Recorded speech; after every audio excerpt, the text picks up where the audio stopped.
అధ్యక్ష వీళ్ళు sub critical technology కొని ఇండియా బుల్స్ దగ్గర కమిషన్ కొట్టింది 2015లో 50% ఉత్పత్తి బొగ్గుతోని వాడండి అని చెప్పింది 2023-24లో అధ్యక్ష. అది కూడా సూచన మాత్రమే, ఇదేమి ఒత్తిడి లేదు, ఇదేమి నిబంధన లేదు. ఎందుకు చెప్పిండ్రు? కాలుష్యాన్ని తగ్గించడం కోసము. ఈరోజు సోలార్ ఇతర గ్రీన్ ఎనర్జీ వచ్చింది, అది వాడండి అని సూచన చెప్పారు.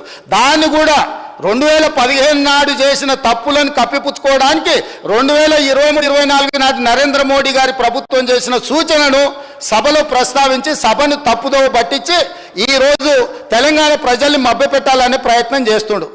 4వది అధ్యక్ష, కడపలో రాయలసీమ థర్మల్ పవర్ ప్రాజెక్ట్, విజయవాడలో థర్మల్ పవర్ ప్రాజెక్ట్, ఇట్లాంటి ఉమ్మడి రాష్ట్రంలో సమైక్య పాలనలో సీమాంధ్ర ముఖ్యమంత్రులు చేసిండ్రు కాబట్టే తెలంగాణ రాష్ట్రం తెచ్చుకున్నాం అధ్యక్ష. ఆనాడు రాజశేఖర రెడ్డి గారు, చంద్రబాబు నాయుడు గారు ఇట్లాంటి నిర్ణయాలు చేసిండ్రు కాబట్టి తెలంగాణ వచ్చింది. ఆనాడు ఆ చంద్రబాబు నాయుడు గారితో మంత్రిగా అంటగాగి 610 జీవోనే వద్దు, అసలు మేరా సంపత్తి ఎక్కడున్నా వాడుకోవాలి అని చెప్పి మాట్లాడింది వాళ్ళ నాయకుడు కాదా? చంద్రబాబు నాయుడు పక్కనే చేరి చంద్రబాబు నాయుడుతో ఇవన్నీ చేయించింది వాళ్ళు కాదా? రాజశేఖర రెడ్డి గారి ప్రభుత్వంలో ఇప్పుడు లేచి ఎగురుతున్నాయన వార్డు మెంబర్ కాకపోయినా ఆ రాజశేఖర రెడ్డి గారే కదా మంత్రి చేసింది నిన్ను. పోతిరెడ్డిపాడు పొక్క పెద్దగా చేసినప్పుడు కడప జిల్లా ఇన్ఛార్జ్ మంత్రి ఎవరు అధ్యక్ష?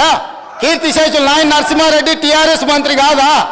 రాజశేఖర రెడ్డి గారి పంచనే చేరింది మీరు, చంద్రబాబు నాయుడు గారి పంచనే చేరింది మీరు. ఈ తప్పిదాలకు మమ్మల్ని కాదు మీరు బాధ్యులు. మేము ఆ ప్రభుత్వంలో ఉన్న మా నాయకులు కాంగ్రెస్ యూపీఏ కేంద్రంలో అధికారంలో ఉన్న, రాష్ట్రంలో అధికారంలో ఉన్న శాసనసభను పార్లమెంటును స్తంభింపజేసి తెలంగాణ రాష్ట్రాన్ని సాధించిన పార్లమెంట్ సభ్యులు ఇక్కడ ఉన్నారు. ఇది మా నిబద్ధత. మీరు పదవుల కోసము పెదవులు మూసుకొని రాజశేఖర రెడ్డి మంత్రి పదవి ఇస్తే రాజశేఖర రెడ్డి దగ్గర ఊడిగం చేసింది మీరు. చంద్రబాబు నాయుడు గారు మంత్రి పదవులు ఇస్తే చంద్రబాబు నాయుడు గారి దగ్గర ఊడిగం చేసింది మీరు. మీరా మాకొచ్చి మా చిత్తశుద్ధిని ప్రశ్నించేది? తెలంగాణ బిల్లు వచ్చినప్పుడు ఆ ముందలి సీట్లో చంద్రబాబు నాయుడు గారు కూర్చున్నప్పుడు ఇప్పుడు ఆ మాగంటి గోపి కూర్చున్న అక్కడనే నిలబడ్డా అధ్యక్ష. నేను 53 నిమిషాలు తెలంగాణ రాష్ట్రం ఎందుకు కావాలి, సమైక్య రాష్ట్రంలో ఉమ్మడి పరిపాలనలో జరిగిన అన్యాయం మీద నిటారుగా నిలబడి అక్కడి నుంచి నేను మాట్లాడిన అధ్యక్ష. పునర్విభజన చట్టం వచ్చినప్పుడు ఆయన పక్కలో కూర్చుని ఆయన ఏడున్నాడు మాట్లాడి, ఆయన మాట్లాడింది కదా, తీయండి ఏం మాట్లాడిండు. నేను మాట్లాడింది తీయండి అధ్యక్ష. తెలుగుదేశంలో ఉన్న నేను తెలంగాణకు జరిగిన అన్యాయం మీద, ఎడారిగా మారి వలసలు పోతున్న పాలమూరు కష్టాల మీద, తట్ట పని, పార పని, మట్టి పని మీద నేను మాట్లాడిన అధ్యక్ష. వీళ్ళు మాట్లాడలే. నేను ఇవాళ సూటిగా సవాలు విసురుతున్న అధ్యక్ష. ఇవాళ మీ ఎదురుగా పార్లమెంట్లో రికార్డులు తీయండి. పాలమూరులో ఊరు లేకపోయినా, పార్లమెంటులో నోరు తెరవకపోయినా ఇవాళ తెలంగాణ తెచ్చినానికి కేసీఆర్ గొప్పలు చెప్పుకుంటుండు.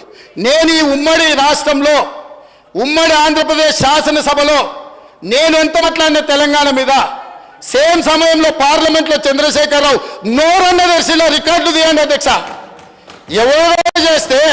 ఎవరో త్యాగం చేస్తే ఆ త్యాగాల పునాదుల మీద, ఆత్మ బలిదానాలు చేసుకున్న శవాల మీద అధికారంలోకి వచ్చిన వీళ్ళు ఈరోజు మమ్మల్ని అధ్యక్ష తప్పులు పట్టేది. చివరిగా ఇంకొక మాట అధ్యక్ష, ఒక జర్నలిస్టు గురించి మాట్లాడాడు. జర్నలిస్టు ఏదో పెడితే కేసు పెట్టిరని.